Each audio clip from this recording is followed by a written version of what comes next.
Om Namo Bhagavate Vasudevaya.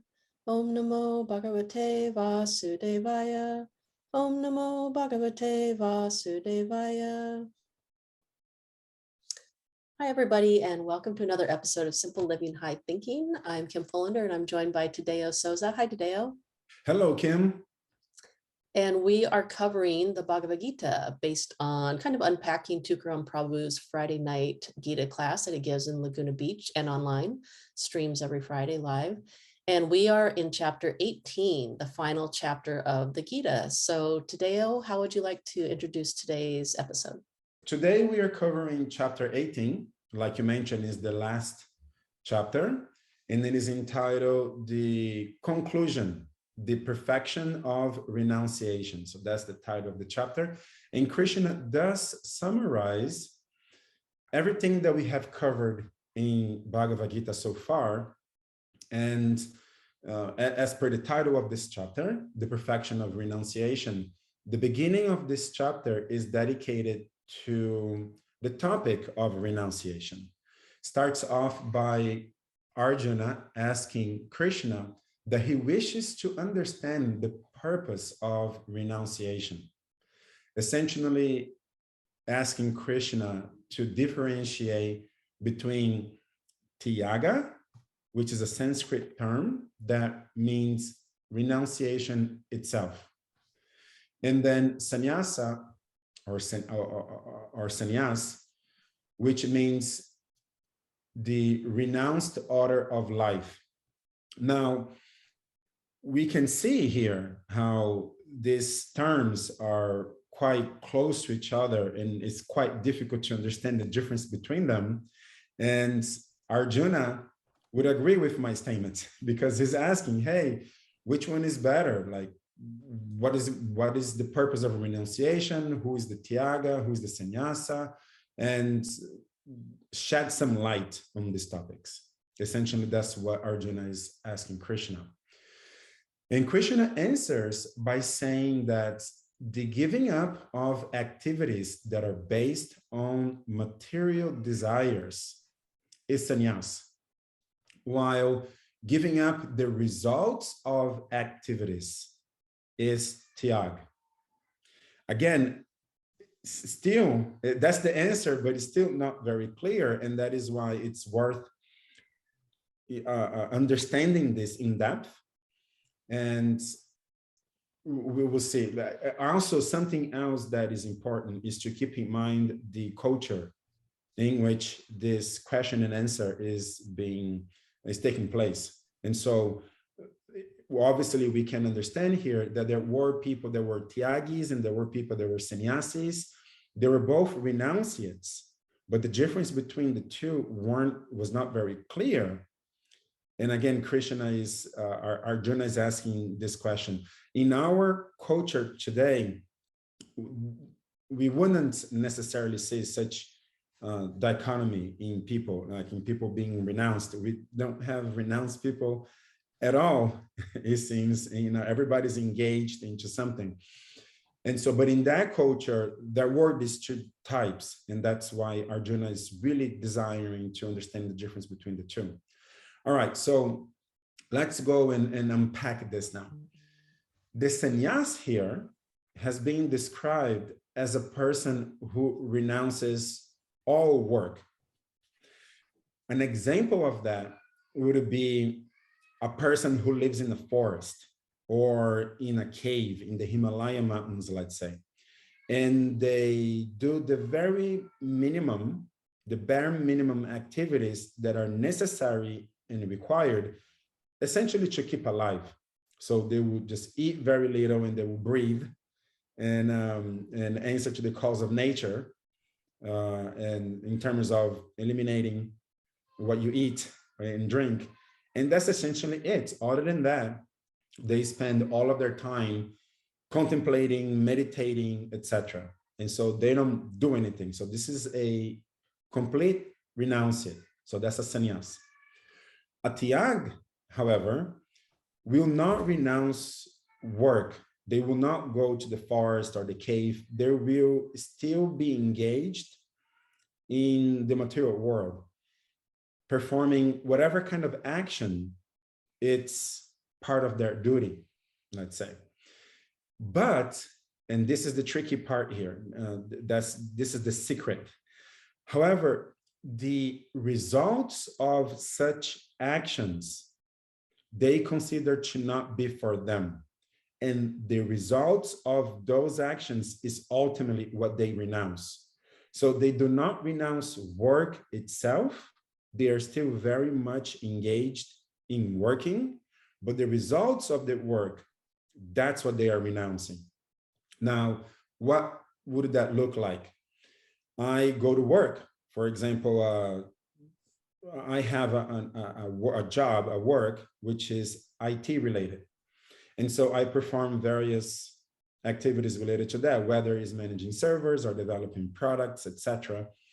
I'm engaged in that work. And I don't renounce that. I continue to work performing this IT related work.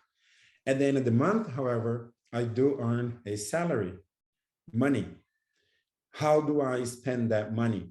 Do I use that money to satisfy my senses and desires? Or do I renounce that money and use it for Krishna's pleasure, which could take place in different ways? I could build temples, I could print books, I could sponsor elevated teachers, bona fide teachers, meaning their travels, their food, and their needs, their bodily needs. So I would use my money in this way. And so I am renouncing the fruits of my work. I'm not using the fruits of my work for myself, but rather to please God in one way or another. Is that clear, Kim? Yeah, yeah, that's a good example of applying it to the world today. Right. And so, yes, so a tyag would be a person who renounces everything, including work. And a sannyas is a person who does not renounce work, still engaged in work, but renounces the fruits of work. So you have any thoughts around those concepts, Kim? What are your thoughts as you hear this? No, I can see why they'd be so confusing, and why Krishna even acknowledged in this chapter that there could be different connotations, and how over the centuries, how those connotations might even change, as you were applying it to our life today. So it's interesting that this distinction was brought up, because I like that you mentioned culturally why this was even called out in the Gita, is that it was such a big topic at the time, culturally, the distinction. Right. Now, Krishna does mention on text 12, he says, for one who is not renounced, the threefold fruits of actions, which is desirable, undesirable, and mixed. So this would be the actions of the results of your actions, right? Occur after death.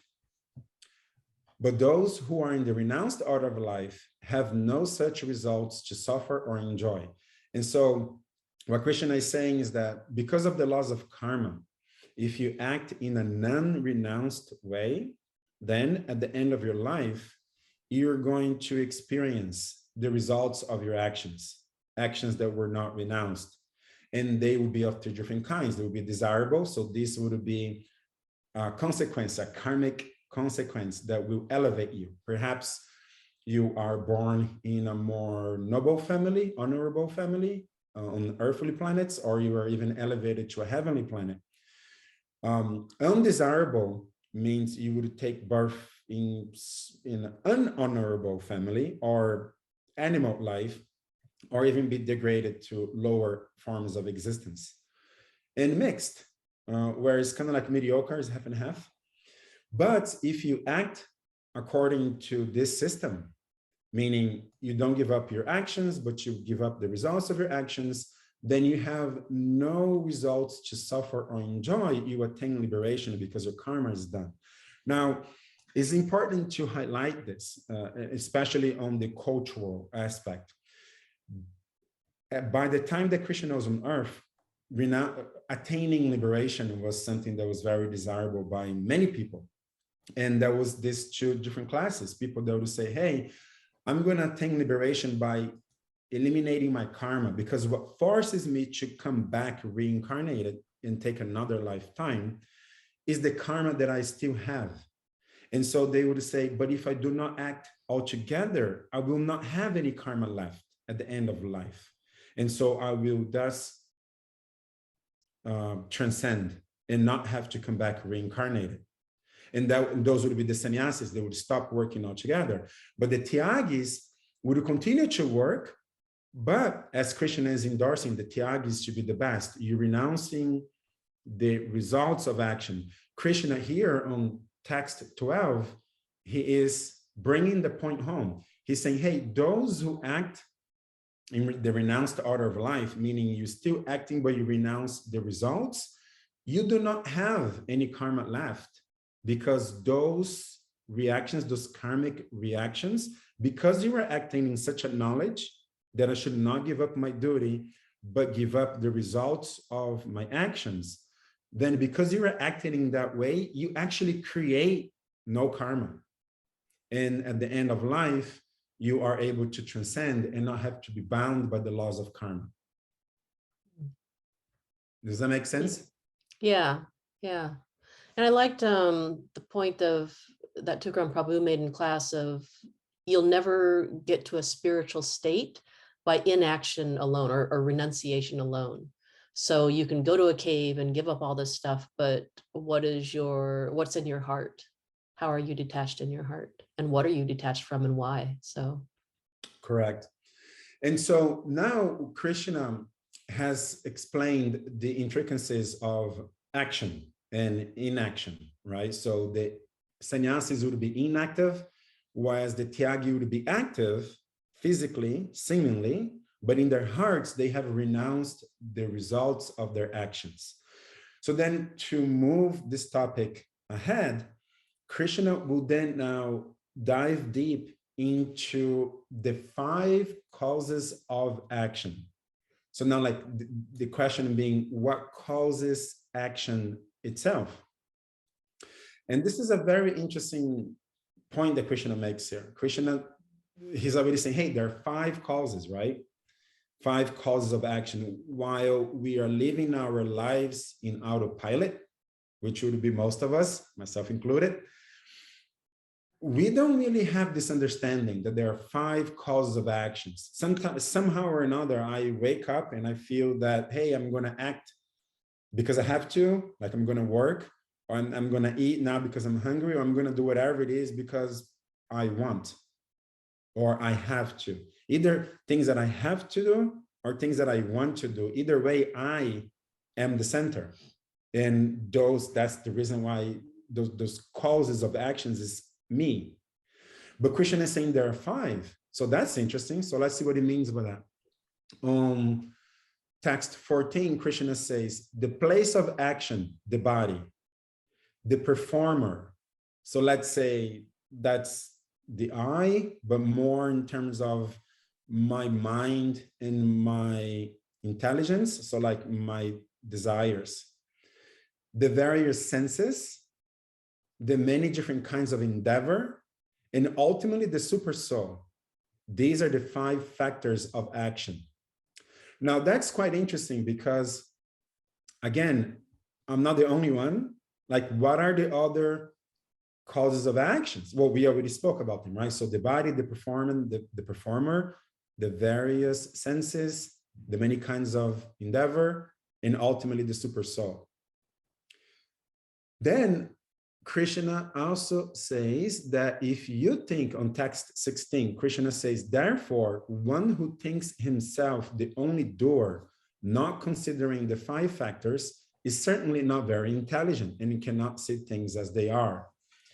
Again, this is quite interesting because if I am not the cause of my own actions alone, then what's going on? What really is the system in which we live? I thought I was the only one. I thought I was in charge. I thought I would act according to what I want or don't want, but there's more going on. And furthermore, if I am not the only one acting, then am I the only one responsible for my karma?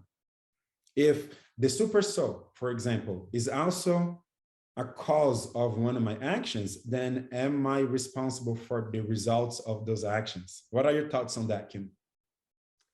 Yeah, it's a radical change of view, radical worldview. So many people I meet through my counseling who don't have not that you need a religion, but they don't have this perception of what happens with life beyond this physical lifetime, or what happens when bad things happen to you, and they feel that the world is just chaotic and it's other people's fault or their fault or whatever their perception is. It's just a really hopeless kind of worldview. Whereas this really laying it out with those 5 elements, it really structures the world to see that the world isn't all that chaotic and dealing with karma and whatnot. So yeah, it's a pretty radical view. So let's take an example of each. So the body, how would the body be a cause of action? For example, I have to go to the restroom. That's my body telling me my bladder is full and I have to go urinate. So I got to do it. So I'm going to act. I'm going to physically get up and go. So similarly, the body has many, many requirements, right? Like we have to eat, we have to take showers, we have to sleep. So the body itself is a cause of action. In fact, we spend so much of our lives taking care of the body and so many activities because of the body. So in this way, the body is one cause of actions. Then there are the various senses, right? So we oftentimes talk about greed, anger, and lust. So the senses, let's talk about lust, because in terms of senses, this is the easiest one. So when we're feeling lusty, then we're going to act. Well, those are the senses. Like, what does that really have to do with the soul, who we really are? But it's just your physical material sense having that desire, let's say, and it's going to cause you to act. And then the different kinds of endeavors. So like your reason for acting, right? You're motivated by something, by the desire of being famous, by the desire of being recognized. These things will cause you to act. And ultimately, the super soul. There is a division there. The super soul is Krishna in our heart. We already covered that in past recordings. So Krishna is causing me to act in this non-desirable way, and then I receive the results, the negative results of such actions. That wouldn't be fair. But it's important to understand here, there is a particular lifestyle, the lifestyle of a devotee, the endeavors of a devotee is to purify themselves, is to fall in love with Krishna, to live an honorable life, to do your duty and not be attached to the results. When you get to that point, after some time, spiritual life is progressive, is gradual enlightenment. So after some time, with being sincere devotees, the super soul actually communicates with us, like Krishna is trying to tell you something, and you can actually be in touch with that. You will feel that Krishna is literally guiding you. There's a story where some of the early devotees, when Prabhupada was here in the US, Prabhupada had a mission to expand the movement, Krishna consciousness movement. And in order to do so, he sent a few of his devotees to Europe to record an album and like music.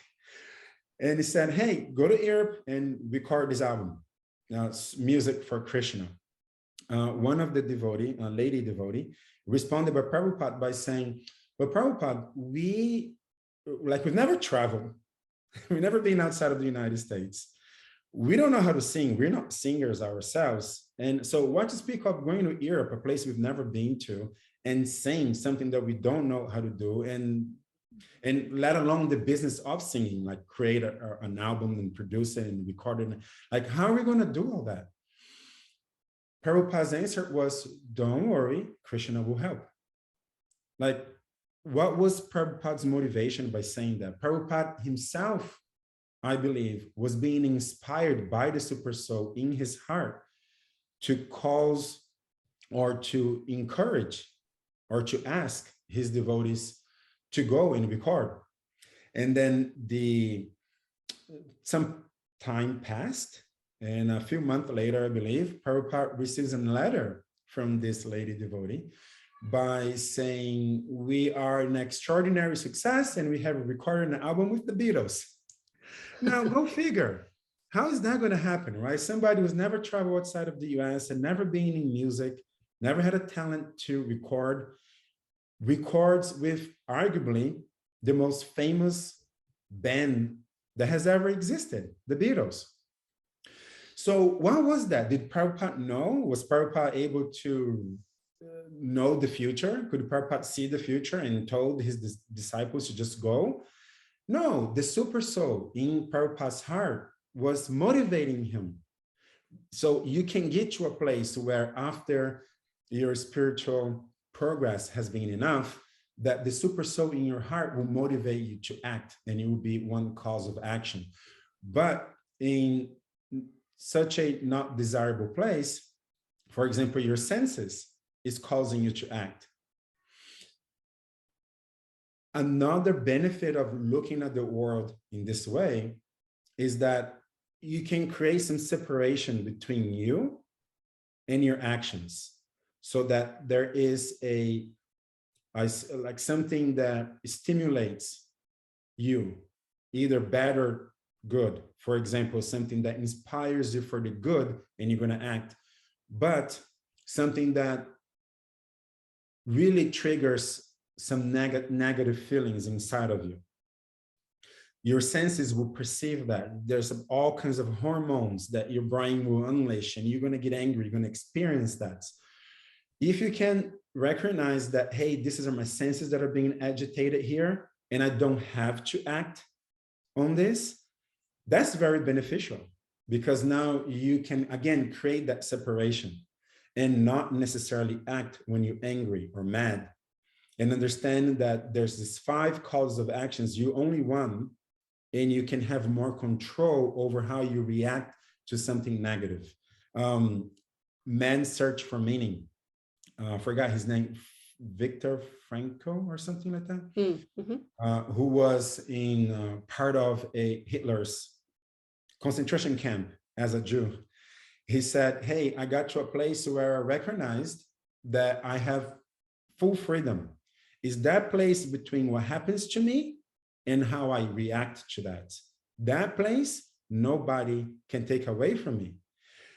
And by seeing that, hey, there are 5 different causes of actions, there are different kinds of motivations, there are different kinds of determinations, we can create some separation and no longer be an autopilot, but understand that these different actions are driven by different things, and we now can have control over them. What are your thoughts on these points, Kim? Yeah, I really liked that example that you gave of Prabhupada and how Krishna working in our heart can actually give us a different motivation, where we're not just following the whim of our senses, or we're intimidated at this thought of going out and learning a new skill to teach others. And so that's a great element about how Krishna can work with us through our senses and give us that motivation. Right. Then Krishna evolves on the conversation by then analyzing motivation. So there's action, but what precedes the action is some kind of motivation. It's like what motivated you to act. And then Krishna describes motivations under the system of the modes. So goodness, passion, and ignorance. Krishna talks about knowledge, the object of knowledge, and the knower are the 3 factors that motivate action. And then the senses, the work, and the doer are the 3 constituents of action. And then according to the 3 material modes, so goodness, passion, and ignorance, the knowledge, the action, and the performer can be of 3 kinds. So Krishna now is dividing the motivation of action into 3 different buckets. And I believe what what we can do best here is just read what Krishna say himself, because he says it better than anybody else.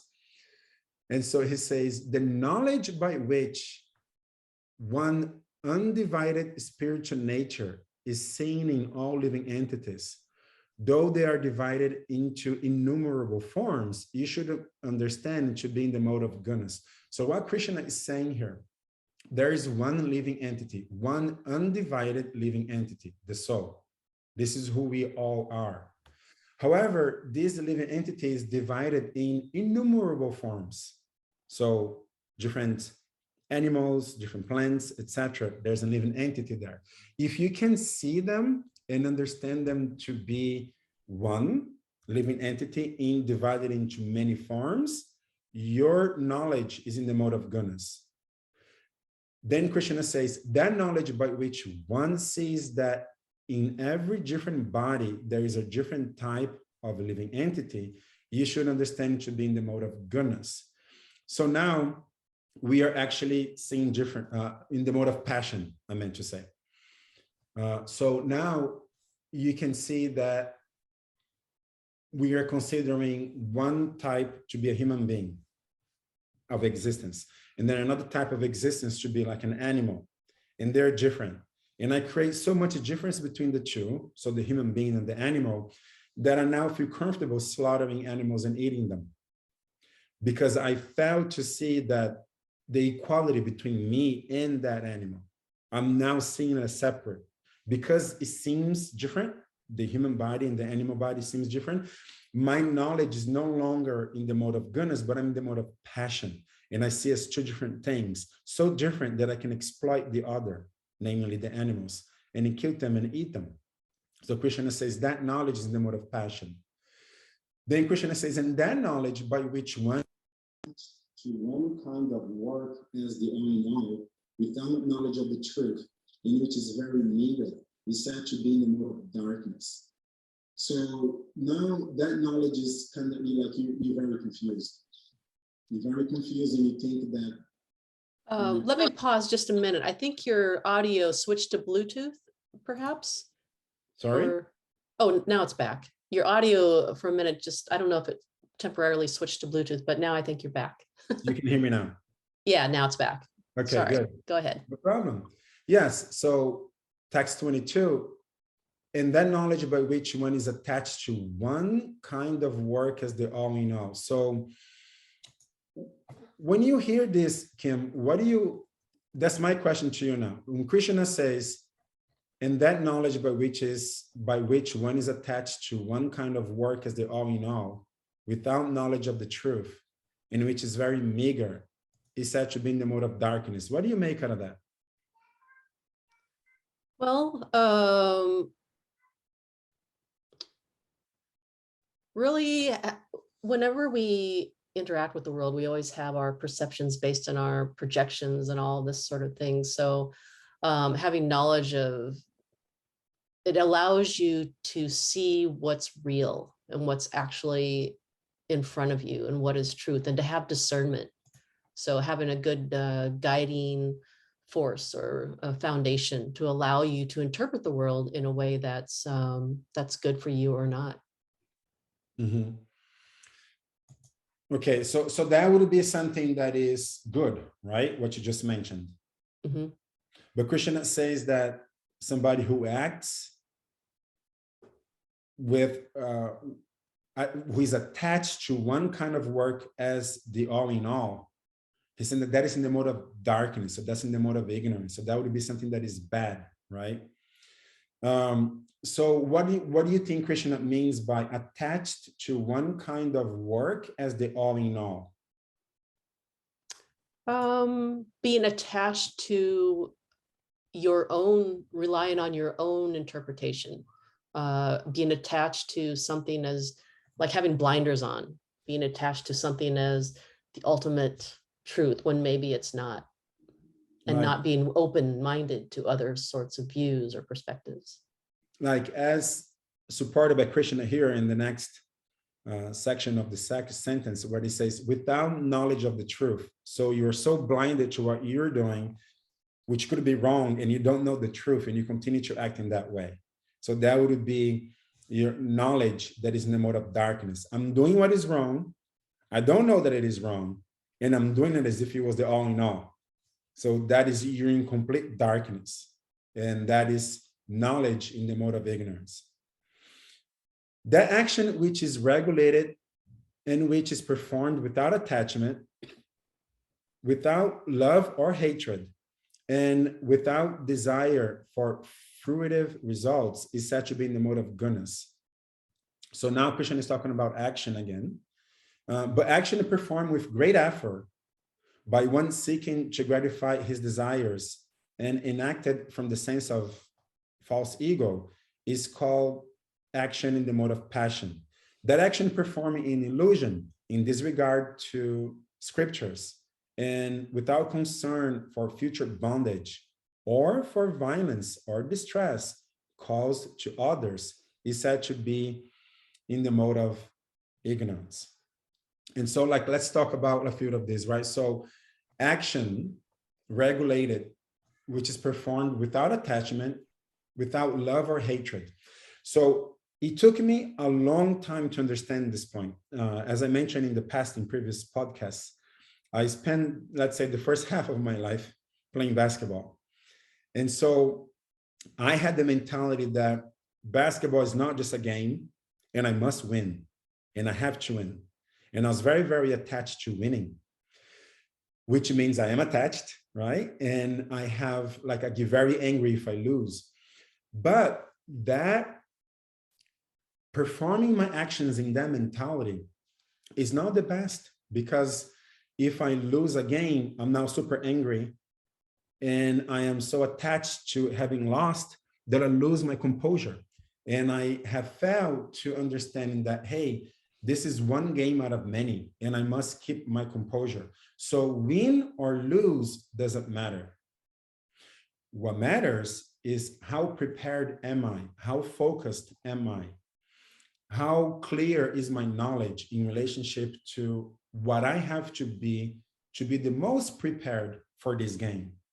And so losing one game in itself isn't such a bad thing, but losing my composure in how I prepare myself, how I am focused on winning is more important than winning or losing. So if I am so attached to loving winning and hating losing, then I lose equanimity. I lose the ability to discern that I must remain focused. There are many different factors that are outside of my control. And if I lose one game because of things that I cannot control, I cannot be so bent out of shape. I have to remain focused. And so this is what Krishna is referring to here. You're performing your action just because it has to be done. You're not attached to it, and you don't love or you hate, or you neither hurt nor neither love or hate it. And so that kind of action is in the mode of goodness. But when you're performing some action that is done with great effort, right? I'm going to work 14 hours a day because I want to make all this money and I want to get this better car, or I want to get this other thing, material thing, then this action is in the mode of passion. And then when you act, when you do the wrong thing, thinking that is the right thing, and you do the right thing, and you believe that somehow or another that is the wrong thing for you to be doing, then that action is in the mode of darkness, is in the mode of ignorance. What are your thoughts on this? Yeah, it's I like how you can take any of these instances and really apply it to our world today, where the Gita is just as relevant today as it was back then. And it's also, it applies to everything, where you can really categorize your actions and your motivations. And it's just so pervasive, the gunas. 3 modes. Yes. Now, text 33, Krishna says, that determination which is unbreakable, which is sustained with steadfastness by yoga practice, and which thus controls the activities of the mind, life, and senses, is determination in the mode of goodness. Now, I really like this because determination seems to be such a powerful force. The idea that you will not quit, even if things get hard. So Krishna says that determination which is unbreakable. So let's say a New Year's resolution. I'm going to go to the gym every other day. Okay. What kind of determination is that? Is that unbreakable? Or is it going to break? Well, most of them do break New Year's resolution. And so when the weather gets a little bit cold, or you have a small headache, or whatever it may be, you just don't go. So then by March or April, you're back to not going to the gym again. And so this is just one small example, but that is applicable to everything in our lives. If we are introspective and ask ourselves, what is my determination like? Do I actually finish the things that I want to accomplish? Or do I simply give up when things get hard? If Krishna is saying, if you have steadfastness and you are resolute in your determination, and your determination is unbreakable, then that determination is in the mode of goodness. Then Krishna says that determination which one holds fast to fruitive results in religion, economic developments, and sense gratification is the nature of the mode of passion. So you want the results of your actions, right? So then like you're very passionate. You work hard, but you want what's in it for you. You want the results of your hard work. And then that determination, which cannot go beyond dreaming, fearfulness, lamentation, moroseness, and illusion. Such unintelligent determination is in the mode of darkness. So now I want to start a business. I want to start my own business, but then I never do. I'm just dreaming about it, right? I've been talking about it for so many years. Or I'm going to quit this job and get another one, but I never do. It's been like I've been talking about this for 5 years and I'm still in the same job because I'm so fearful of what's going to happen if I quit this job, which is very stable, and go for another job. Or lamentation, well, but my boss is so this and my colleagues are so that, and I didn't have the opportunity to do this one thing and therefore I'm not qualified to give this other thing. And so you're lamenting. That is just illusion. And Krishna says, you're very unintelligent and is in the mode of darkness. So Krishna is really addressing actions, determinations, and even the next section here, which is happiness. Under the modes, he's taking his time to really bring home the fact that we do live under these three modes of material nature, goodness, passion, and ignorance, and everything is under it. He then treats happiness. Krishna says, hey, even happiness itself can be under the modes of material nature. Krishna says, that happiness, which in the beginning tastes just like poison, but at the end is just like nectar and awakens ones to self-realization, is happiness in the mode of goodness. The happiness which is derived from contact of the senses with their objects, and which appears to be like nectar at first, but poison at the end, is said to be happiness in the mode of passion. So let's analyze this too. So something that is poison in the beginning. So let's say when you first start your journey in Krishna consciousness, you're going to be encouraged to chant your rounds. And in the morning, so let's say you're chanting your rounds at 5 in the morning. So you have to wake up at 5 in the morning and then you spend 2 hours meditating, chanting. That's going to taste like poison because you have to wake up that early. You're not used to it. It's dark, maybe it's cold. And now you have to go chanting. You can't even focus. Your mind is taking you everywhere. Now you're thinking, is this just a waste of time? I could be doing something else instead. So it really tastes like poison. But then in the end, we have the sense of having done the right thing. I use my human incarnation for its best purpose, which is to realize the true nature of myself. And this chanting is the best practice that will allow me to realize that. That feeling will taste like nectar for you. Or even going back to the previous example of going to the gym, you may not feel like it because, I just want to stay in bed, or just want to do this other thing, and just going to the gym is kind of tough. But then you force yourself to do it, and then at the end you feel good because you just got, like, you literally feel good because of the endorphins that you have in your mind, that your brain just released in your system, like the happy hormones.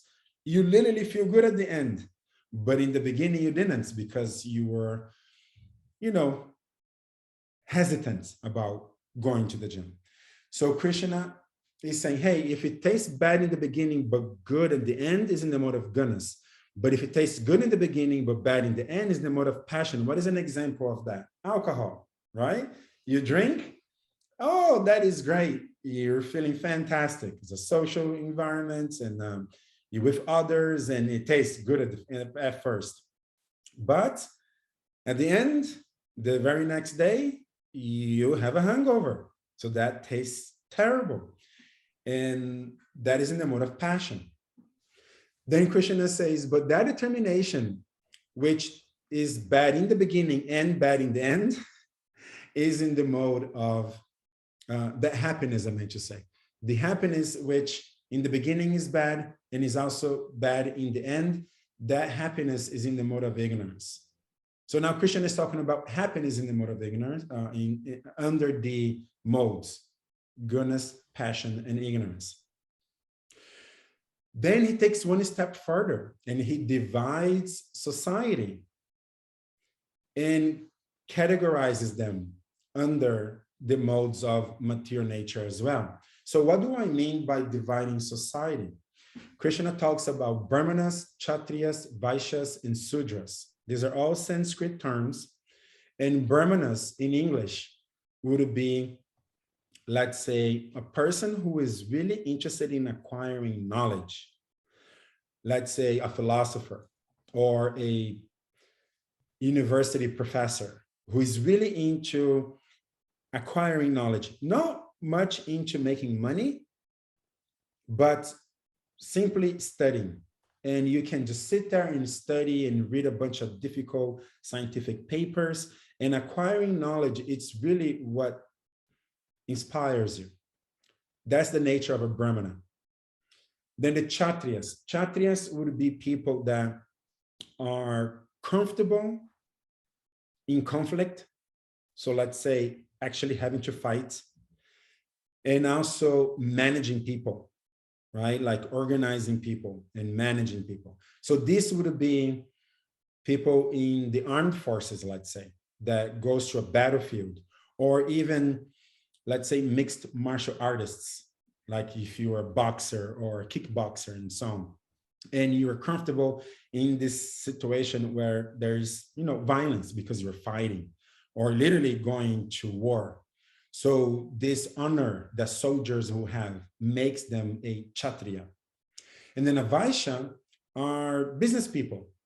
So business owners and people that are really into making money, organizing people around a business, a company, and making money, mercantile people. So this would be Vaishyas. And then Sudras are the workers, people that work for Vaishyas. So you work for a paycheck. You have a boss and you go in and you put in your hours, and then at the end of the month, you get your paycheck from the person who hired you. These are the Sudras. So Krishna has divided society in these 4 different categories and said, hey, even Brahmanas, Kshatriyas, Vaishyas, and Sudras, so the scholars, the soldiers, the business people, and the workers have this nature, and this nature is in the mode of goodness, passion, or ignorance as well. And so I think there's a very good benefit by looking at this division, because you can find yourself in it. And by finding yourself and understanding, hey, what is the easiest for me? What do I believe to have the easiest time doing? Is it studying? May not be. You may be the guy who likes to go and, fight. Then you should not try to be a Brahmana or like a scholar. You should stick with what ticks you. Or are you really into making money and starting a business and being an entrepreneur? Then don't try to, be a mixed martial artist because spend your time starting another business. Or is your nature that, hey, starting a business, there's a lot of complications. It's very risky. I'm not really into that. But rather, I just prefer to just work for somebody, and I'm into security. I work for somebody and I make my money and I'm secure that way. I have my retirement plan and I am a Sudra. And so Krishna is saying that even this division of society is under of the modes of material nature as well. What are your thoughts on these concepts, Kim? Yeah, I think similar to the gunas, where it really lays out what life is like. It's very all-inclusive. These four categories are also very all-inclusive and not very debatable. I mean, it's just very logical that you can definitely put yourself into one of the four categories, where Shudra is all about security. They do not like risk. They just want to get their paycheck, like you said. And then Vaishyas are more about big risk, big rewards, money, capitalists. They like taking those risks. And then Kshatriyas are about power and control. They know how to take decisive action, like managers, like you mentioned. And then Brahmanas, they're just into knowledge, where Tukaram Prabhu was talking about people who can just literally sit down and study 8 to 10 hours a day. I don't know personally in my friend circle, except for Tukaram Prabhu, I don't know anyone who can sit down for 8 to 10 hours a day and just love it. And that's just all they love to do. And so finding your nature and understanding what makes you happy and where you sit in these four categories is really helpful, I think. Right. So now I'm going to try to combine what we have covered so far. So far we have explored action, knowledge, and motivations for actions and so on.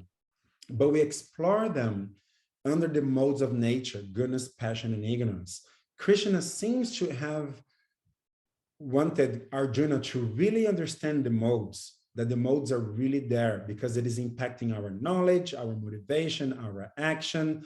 We started by analyzing action itself, that you should not give up certain actions, but instead we should give up the results of our actions, but not actions themselves. And then we study action and motivation, determination for actions, the 5 causes of actions, all under the modes of goodness, passion, and ignorance.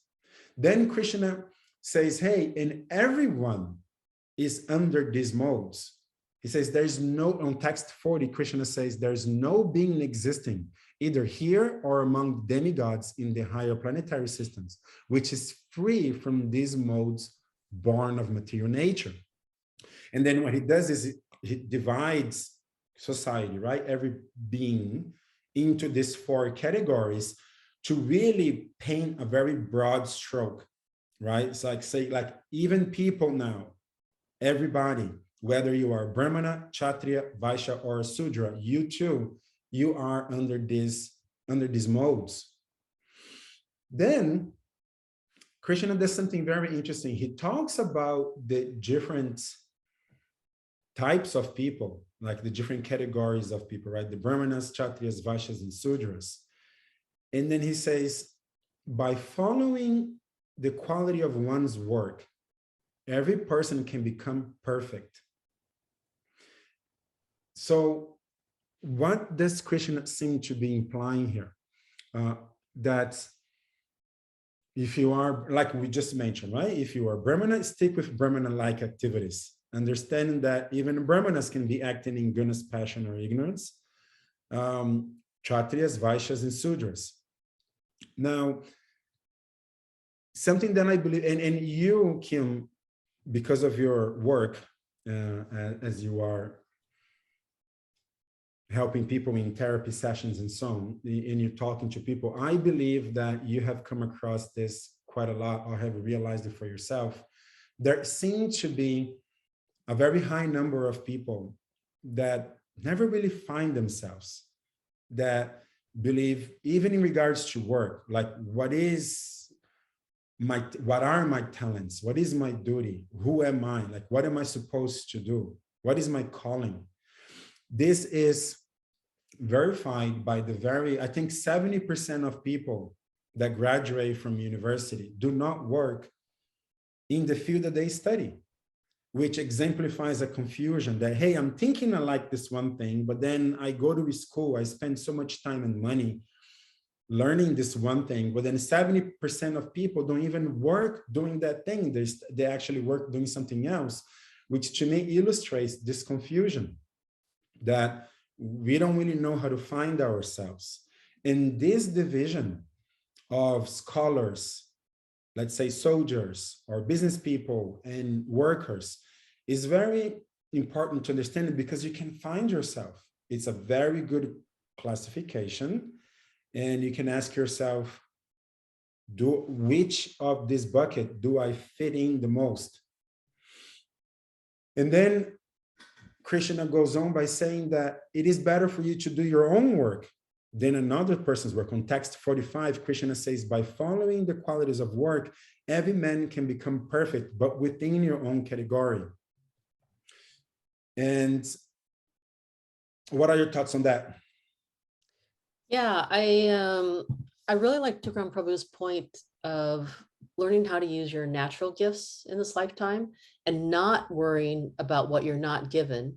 So really coming into acceptance of what of the four types you are, that this is a basic way of connecting with divinity. And I thought that point was really well spoken and really hit home. It was a pretty heavy point, that this is how to connect with divinity. Learning to recognize your natural gifts that were given to you, not spending so much time wishing you were an entrepreneur when you're a Shudra, and finding your place in life. So. Right. On text 47, Krishna says, it is better to engage in one's own occupation, even though one may perform it imperfectly, than to accept another's occupation and perform it perfectly. So Krishna is even encouraging us, right? If you are a Sudra, be a Sudra. Don't, like you said, wish you were a Vaishya, be a Sudra. And as you are performing your Sudra, let's say workers' duties, if there are some faults in there, that's okay. On text 48, Krishna says, every endeavor is covered by some fault, just like fire is covered by smoke. Therefore, one should not give up the work born of his nature, even if such work is full of faults. So Krishna is really encouraging us here to know what is our nature so that we can act within it and not be discouraged if by performing the work which is born out of our nature, we find some faults at first. Krishna is encouraging us to, hey, continue to do the work that is born of your nature and not try to do something else. Don't look at the grass which is greener at the neighbor's house. Like, pay attention to your own grass. So that takes us to text 49.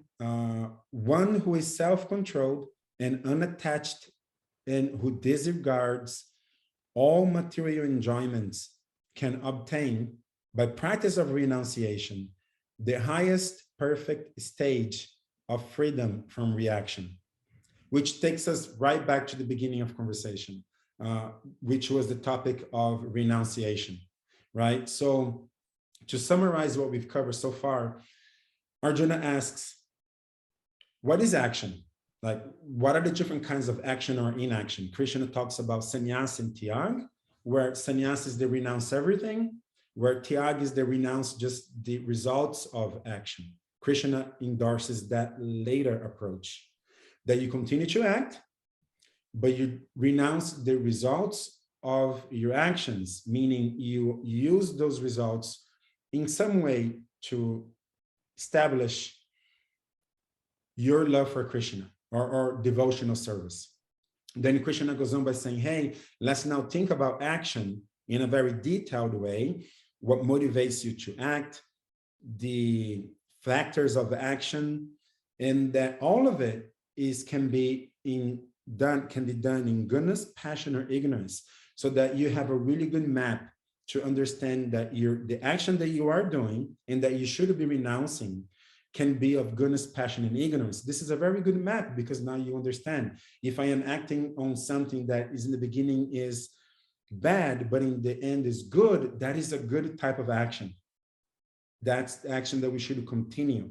That's action in the mode of goodness. So Krishna, in a very detailed way, then describes the actions themselves in different categories under the modes of the material nature. And then he says everybody, that is not that, let's say, some scholar, Brahmana scholar, is beyond this goodness, passion, and ignorance. No, even they are under this as well.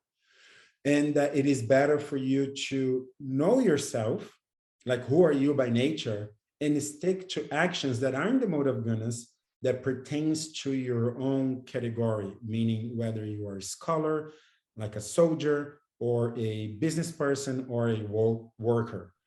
Do your own duty, focus on it, be resolute, have good determination, that's determination in the mode of goodness, and renounce the results of your actions. And that will be renunciation in the mode of goodness. Yeah, thank you for that nice summary. Yeah, I like the theme of really learning to be happy with who you are, and how that sets you up for a connection with divinity. It sets you up for even transcending the three modes, even the mode of goodness. Because if you're in a state of dissatisfaction and envy and self-criticism, or whatever the case may be, and you're not happy and content and learning to work with your nature, then you're certainly not going to be in a good space to seek out divinity and seek a connection with Krishna. And so this idea of really understanding what we're dealing with, the modes, and who we are, our nature, and then how those two work together, it's a really nice roadmap. Yes. And I'd like to mention, my last point here is that we, in this one episode, covered 3 classes. And so we are painting broad strokes here. I highly encouraged the listeners to listen to Tukaram's class itself, because he will go in depth into these concepts with much, much more details that exemplifies and allows us to benefit from these concepts in a practical way, much, much better. But in summary, yes, I like how you just summarized everything too. So thank you for that. Yeah. And the links to the 3 classes are in the details of the episode. And every week we list the details or the links to Tukaram Prabhu's class that are relevant to our episode. So for sure, definitely listen to. He's an amazing teacher. I've never heard a teacher like him, which is why I came to Krishna consciousness. I was really just kind of mesmerized by his knowledge and his ability to connect with Krishna, and how he teaches us at our level, no matter what level you are. It's not that if you start to become intrigued by Krishna consciousness that you're going to be expected to wake up at 5 a.m. every morning and chant your rounds. It's not like a boot camp, but yeah, being able to embrace just where you are in life and find your path from there. So. Well said. So we'll have one more episode on chapter 18, and that'll wrap up the Bhagavad Gita. And then we'll do an extra episode on Srila Prabhupada and who he was, the kind of founder of ISKCON. And I really look forward to that episode and what you have to say and your experiences, and with your teachers who were actually disciples of him. And yeah, that'll be a really wonderful episode. Looking forward to it as well. All right, Tadeo. Well, thank you so much for your time today, and thank you to the listener. And we look forward to meeting with you again for the rest of chapter 18. Thank you for your time as well, Kim, and Hare Krishna. Hare Krishna.